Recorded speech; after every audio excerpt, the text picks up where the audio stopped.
വരാനിരിക്കുന്ന ലോക്സഭാ തെരഞ്ഞെടുപ്പിൽ വിജയിക്കുക എന്നത് സിപിഎമ്മിന് അത്ര നിസ്സാരമല്ല. എന്നാൽ വിജയിച്ചില്ലെങ്കിൽ സ്വന്തം ചിഹ്നം പോലും നഷ്ടമാകുന്ന സ്ഥിതിയാണ് പാർട്ടിക്ക് ഇപ്പോഴുള്ളത്.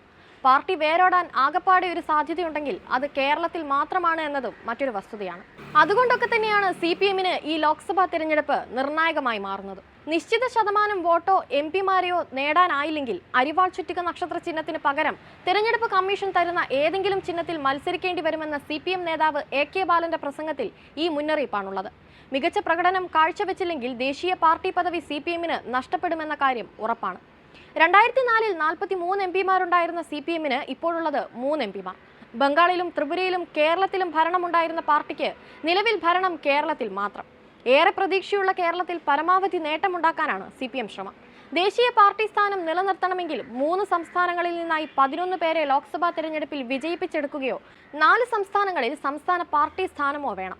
11 പേരെ വിജയിപ്പിച്ചെടുക്കാൻ കേരളത്തിലാണ് പാർട്ടി ശ്രദ്ധ കേന്ദ്രീകരിക്കുന്നത്. കേരളത്തിലാണ് സാഹചര്യങ്ങൾ അനുകൂലവും. കഴിഞ്ഞ തവണ ആലപ്പുഴ സീറ്റ് മാത്രമാണ് സിപിഎമ്മിന് ലഭിച്ചത്. ഇത്തവണ കൂടുതൽ സീറ്റ് ലഭിക്കുമെന്നാണ് കണക്കുകൂട്ടൽ. 15 സീറ്റുകളിലാണ് സിപിഎം മത്സരിക്കുന്നത്. ആറ്റിങ്ങൽ, പത്തനംതിട്ട, ചാലക്കുടി, ആലത്തൂർ, പാലക്കാട്, വടകര, കണ്ണൂർ, ആലപ്പുഴ സീറ്റുകളിലാണ് കൂടുതൽ പ്രതീക്ഷ. പ്രമുഖ നേതാക്കളെയാണ് മത്സര രംഗത്തിറക്കുന്നത്. PB അംഗം, മന്ത്രി, 3 MLA-മാർ, 3 ജില്ലാ സെക്രട്ടറിമാർ എന്നിവർ മത്സര രംഗത്തുണ്ട്. ഇത്തവണ തെരഞ്ഞെടുപ്പിൽ ഇടുക്കിയിലെയും പൊന്നാനിയിലെയും സ്വതന്ത്ര സ്ഥാനാർത്ഥികൾ സിപിഎം ചിഹ്നത്തിലാണ് മത്സരിക്കുന്നത്. പരമാവധി സീറ്റുകൾ നേടാനാണിത്. 3 സംസ്ഥാനങ്ങളിൽ നിന്ന് 11 എംപിമാരെ കിട്ടാൻ കേരളത്തിൽ നിന്ന് കുറഞ്ഞത് 8 എംപിമാരെങ്കിലും ലഭിക്കണം. തമിഴ്നാട്ടിൽ DMK പിന്തുണയോടെ 2 സീറ്റിലാണ് മത്സരിക്കുന്നത്. ഈ 2 സീറ്റിലും വിജയ സാധ്യതയുമുണ്ട്. മൂന്നാമത് ഒരു സംസ്ഥാനത്ത് നിന്ന് 1 സീറ്റ് കൂടി സിപിഎം നേടണം. കോൺഗ്രസിന്റെയും ഇന്ത്യ മുന്നണിയിലെ മറ്റു ഘടകകക്ഷികളുടെയും സഹായമില്ലാതെ ഇത് നടക്കാനിടയില്ല.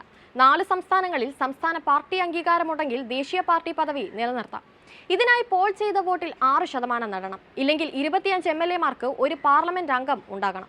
കേരളത്തിലും തമിഴ്നാട്ടിലും ത്രിപുരയിലും ഈ മാനദണ്ഡങ്ങൾ പാലിക്കാനാകുമെന്നാണ് പാർട്ടിയുടെ വിശ്വാസം. ഒരു സംസ്ഥാനത്ത് കൂടി ഇതേ മാനദണ്ഡങ്ങൾ പാലിക്കപ്പെടണം. അല്ലെങ്കിൽ എ.കെ. ബാലൻ പറഞ്ഞതുപോലെ പാർട്ടി പ്രതിസന്ധിയിലാകും.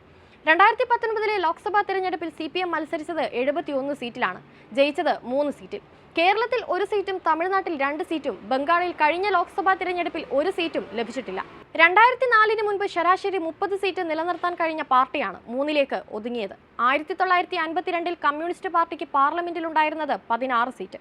1998-ൽ സിപിഎമ്മിന് 32 എംപിമാരുണ്ടായിരുന്നു. 2004-ൽ 43 സീറ്റ് ലഭിച്ചതോടെ ഒന്നാം UPA സർക്കാരിൽ നിർണായക ശക്തിയായി. 2009-ൽ സിപിഎമ്മിന് ലഭിച്ചത് 16 സീറ്റ്. 2014-ൽ 9 സീറ്റായും കഴിഞ്ഞ തെരഞ്ഞെടുപ്പിൽ 3 സീറ്റായും അത് ചുരുങ്ങി. കഴിഞ്ഞ തെരഞ്ഞെടുപ്പിൽ CPIക്ക് ലഭിച്ചത് 2 സീറ്റ്. ഇത്തവണ കടന്നുകൂടിയില്ലെങ്കിൽ അരിവാൾ ചുറ്റുക എന്നത് വെറും ചരിത്രം മാത്രമായി മാറും.